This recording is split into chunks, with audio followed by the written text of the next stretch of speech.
буквально паре метров от моей собаки упал снаряд. И когда мама вошла в комнату, то она выходила оттуда на согнутых лапах. И уже здесь, в Харькове, я провожала Киев на поезд. Я сидела, и я силой держала в руках собаку, я держала ей пасть, потому что она лаяла, она вырывалась, она кидалась просто на всех.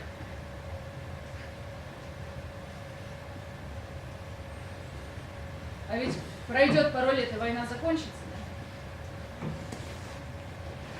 И мои дети будут дарить цветы новым героям на новых парадах. Героям, которые угрожали, что убьют их бабушку? Или тем, что держали на прицеле их маму? А стремились же в Европу. Реформы проводили, асфальт красили. Полиция у нас красивая какая. И доллар большой-большой. Сами вырастили. Это ничего, что у нас в вузах лекции с Википедией читают. Мы стипендию берем, оно же там как-то взаимосвязано. И госзаказы.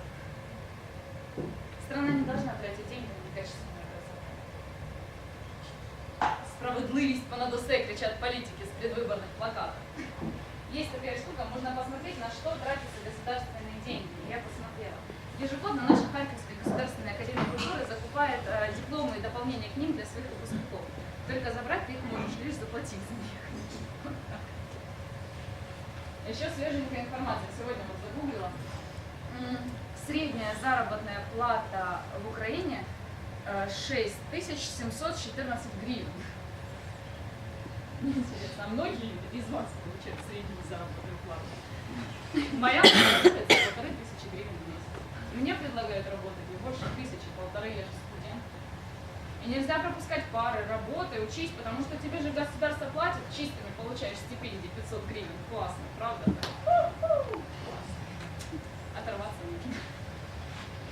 Только вот как-то, знаете, не хочу же в системе, которая делает из людей, вот, из целеустремленных, успешных, классных людей, пенсионеров, которые вынуждены продавать ручки в метро, чтобы купить вечером буханку хлеба.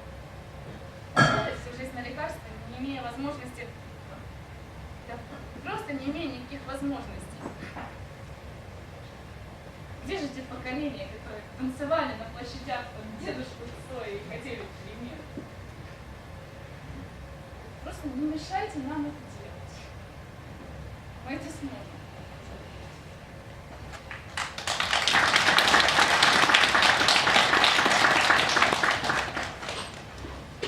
В стрессовой ситуации у человека есть как минимум 3 реакции. Бороться, убежать, замереть. В 2014 году мой город замер, и я вместе с ним. Мы как будто перестали дышать. Город опустел, мне казалось, что на улице уже небезопасно выходить. Напряжение нарастало, и все чего-то тревожно ждали. А мне было страшно, что в какой-то момент ко мне придут и скажут, что я уже не живу в Украине.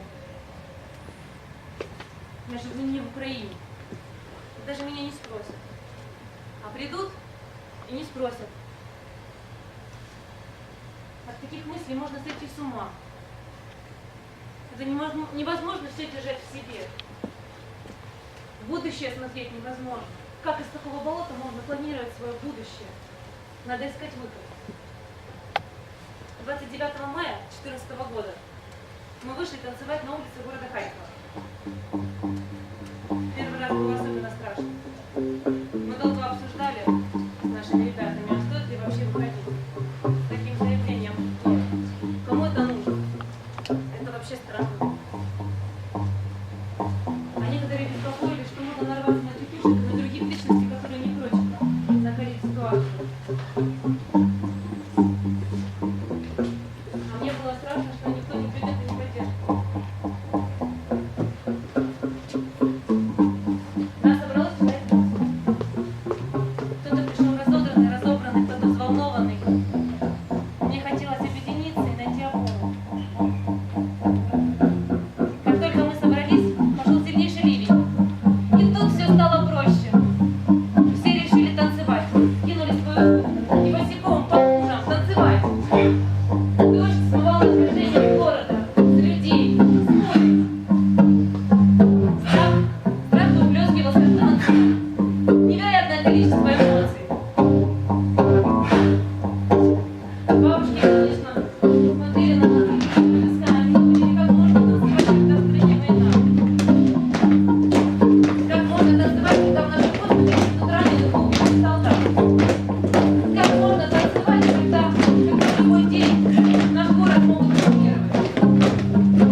Танцуйте друг с другом, танцуйте с городом.